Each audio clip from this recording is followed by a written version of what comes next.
Now is not the time to panic. I want to make sure that everyone out there understands that this market currently is going through a major shakeout event. Yes, you can call it a correction. Yes, you can call it a pullback.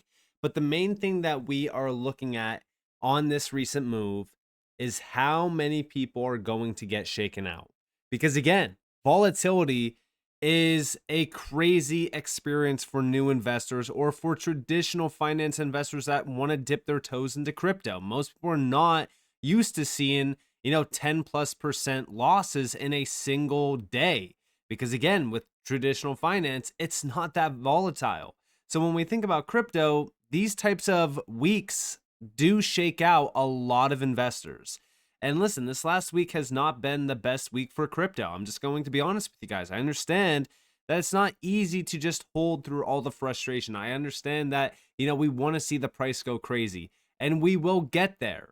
But this is normal price action right before we finally do get to that big move in the market. This is the wipeout event that we want to see, actually, because again, this supports the move to the upside by building more and more liquidity around the lows. Now, if we're looking at the daily, yes, the daily is red. The weekly, it's still red, but there is some nice movers here. Now, I'm recording this a little bit ahead of time before the market opened, but again, I'm not expecting anything too crazy until we jump into September. So just expect a little bit more boring price action leading into the weekly market. Close, I do think that we probably start to see some more swings to the upside.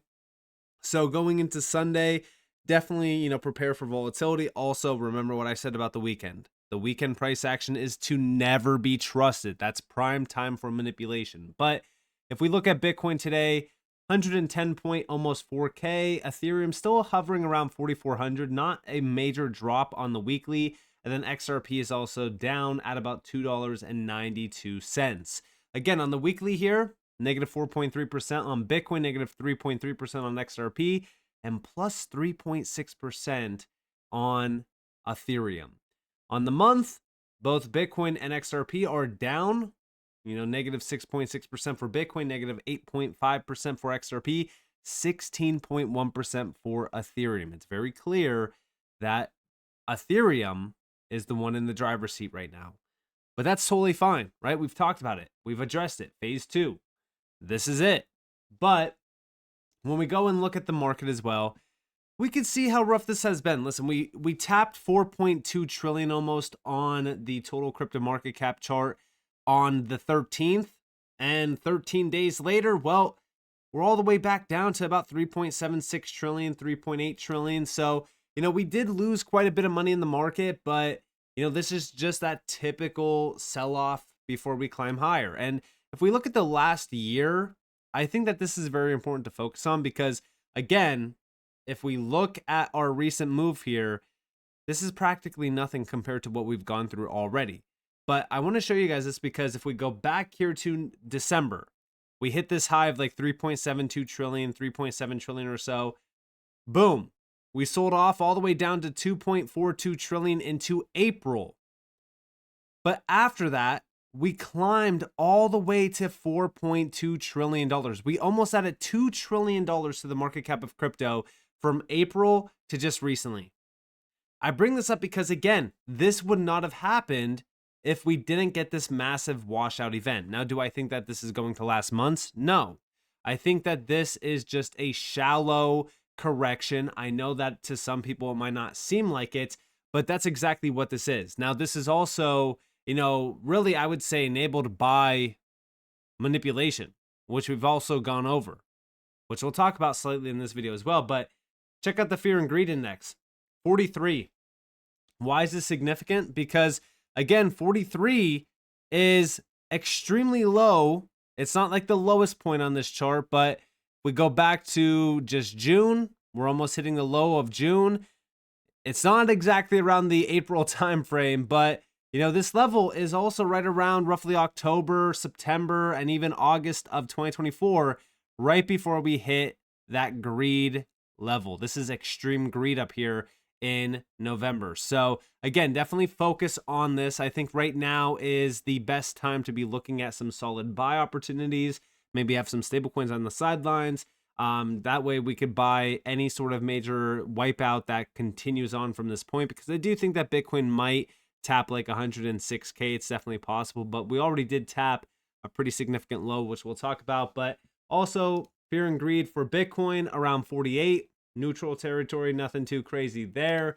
Fear and greed around stocks, still at the greed level, 59, which, hey, why wouldn't they be greedy when the S&P looks like this? We are trading right around all-time highs on the S&P still, which is very good to see.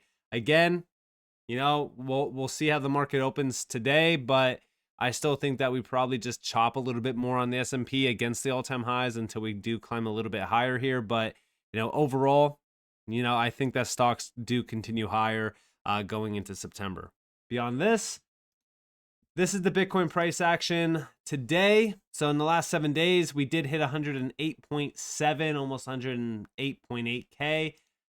In terms of the actual chart here, let's look at the daily real quick. So we did lose the high going back to May, which is why I'm looking at a possible retest of 105.6K or so to about 108K. You know, I know that we already hit this nice little high or nice little low here on Bitcoin, but I do think that we could go a little bit lower before we continue to the upside. But the recovery process here is going to be very exciting, because we should go from about roughly 105, 108 to $130,000 on Bitcoin. And that shouldn't, you know, take too long at all. That should actually happen in the month of September. Beyond Bitcoin though, Ethereum. So Ethereum over the last 7 days, we also did wick down to about roughly 43.20. Not a massive drop. We did hit a new all-time high on Ethereum as well. But this is just normal price action. We are wicking back down to like some major highs that we have held so far. And this goes back to like the 20th. So this is actually very good, healthy price action on Ethereum. You know, could we wick down a little bit lower? It's definitely a possibility, but I'm looking to see some higher lows hold here. That way we can kind of build some, you know, positive bullish structure on Ethereum on like the lower time frame. And then we could actually see some bullish price action form on the higher time frame as well, which will confirm that we are going to go much higher on Ethereum, which, you know, we already did hit an all-time high. We should technically be going crazy right now, but we didn't get a close above the all-time high. But once we do, price discovery is going to kick in, and Ethereum should be climbing to $5,000+ targeting at least, I would say, like $7,000 on the next big move here for Ethereum. Beyond Ethereum, I know that everyone wants to know about XRP. When it comes to XRP, guys, over the last 7 days, we did wick down to about $2.83. So far, we have held that on the daily candle close. The main thing to look at here with XRP is, are we going to maintain these daily candle closes above $2.85? If we do, very bullish, because again, it's higher lows here. All we need to do is take out some of these highs. And the main highs that I'm looking at is really around like $3.30 some cents, because once we clear that, then bullish structure is officially confirmed on even the higher time frame structure, which should allow us to retarget the highs going back to July of about roughly like $3.65. And that should be us on our move to $4+ on XRP. Beyond that though, most of the market is pretty fearful. Listen, we've been really looking at some of the comments over the last couple of days. One of the biggest ones is that everyone was talking about how Binance has been dumping Ethereum and Bitcoin to liquidate longs. This is pure market manipulation. Here we have those transactions in front of us as well. Just to zoom in, you guys can see the Binance hot wallet dumping out Bitcoin and Ethereum. Yeah, listen, when they liquidate longs and even shorts, the exchanges make a ton of money. So it wouldn't surprise me if these big exchanges were in on it, you know, for years. If we go back, you know, just going back to like 2020 to 2021, we know a lot of these exchanges did target some liquidation levels. We also know that a lot of these exchanges know exactly where your liquidation levels are, and they can target them. They will target them. Market makers will target them. So again, makes a lot of sense. I called it, right? I called it market manipulation in Sunday's video. I still think that a lot of this move was accelerated by market manipulation as well. Beyond that though, finance lot, everyone thinks I'm nuts. Again, I love these large accounts. Don't get me wrong. I'm not coming at finance lot, but What's crazy about this is that this account has almost 250,000 followers, and what he's calling for, because again, the stock market rolled over on October 3rd, 2018, September 3rd, 2008, October 5th, 1987, and September 3rd of 1929. So now he thinks because the market completely rolled over on these dates that we should start to see the Dow crash as well. And here he has, a chart showing max pain on the Dow, because he said everyone is max bullish at the Dow Jones 125-year resistance trend line. Fascinating psychology. And he's calling for a 90% drop on the Dow Jones down to $6,900 to $5,500 roughly. This is crazy to me. This is why these large accounts, continue to shake the market, continue to cause panic as well. Listen, they are a part of it. When we think about what's happening here, everyone is now scared. They're concerned. They're worried. Nobody's extremely bullish out there. And I don't understand why we wouldn't be extremely bullish. Think about it, right? The Fed has an 84.3% chance of cutting rates in the September meeting. We heard about it from the Jackson Hole meeting.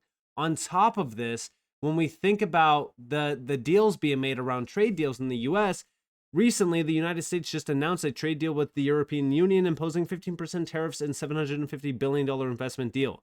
Guys, we continue to see more and more deals being made. We continue to see more updates coming from the Fed to support rate cuts. On top of all of this, right? If we really think about the ETFs, we go back to the Ethereum ETFs. Spot ETH ETFs with $340 million inflows yesterday. This was on the sell-off day. So far in August, spot Ethereum ETFs equal 2.8 billion inflows. Spot Bitcoin ETFs equal 1.2 billion outflows. Since the beginning of July, spot Ethereum ETFs equal 8.2 billion inflows. Spot Bitcoin ETFs equal 4.8 billion inflows. Notable recent shift. And yes, it's the shift from Bitcoin into Ethereum. Even on this recent sell-off in the market, a lot of people were showing wallets selling Bitcoin and buying up Ethereum. I think that a lot of people are doing this, and that's supporting and really, I would say, accelerating phase 2 of the market, which is also providing us an all eyes on altcoin perspective. Because again, altcoin should be the focus at this point because of how low Bitcoin dominance is and where Ethereum is at right now in the cycle. On top of this, guys, retail is starting to come back in a big way. Here we got an update on the 24th. Google searches for crypto have spiked in the past 24 hours. Because again, retail is not blind to what's happening in crypto now. We are constantly hearing about crypto almost everywhere on mainstream media. All the big banks are talking about crypto now. So it makes sense for retail to be flocking back in. And this is going to support altcoins on the next big wave. This is why I'm looking at XRP and I'm starting to see a lot of people saying, oh, well, XRP just lost $3. XRP just hit this low. XRP. Guys, look at the 1 year for XRP. Why are we concerned here? This price action, guys, we hit a high of $3.64. We hit a low of $2.75. We hit a high back here of $3.40. We hit a low of $1.64. When we're thinking about where we are at in this market compared to the all-time view here, why are we panicking at all when it comes to XRP? Why are we panicking at all when it comes to any altcoins when Ethereum just made a new all-time high? We didn't get a close, but we are about to. And the reason why I bring this up is because, and I've talked about this on multiple occasions, the second that we made a new all-time high for Ethereum, it officially kicked off altcoins going insane, which led into Altseason. I would not get shaken out at this point. I would not be panicking at this stage of the market. So with that being said, I hope that you guys enjoyed this video. If you guys did, definitely leave a like, subscribe, turn notifications on because more free content. You guys are more than welcome to follow me on Twitter and join the free Discord in the description below. And with that being said, guys, it's been Nick. Thanks for watching. Peace out.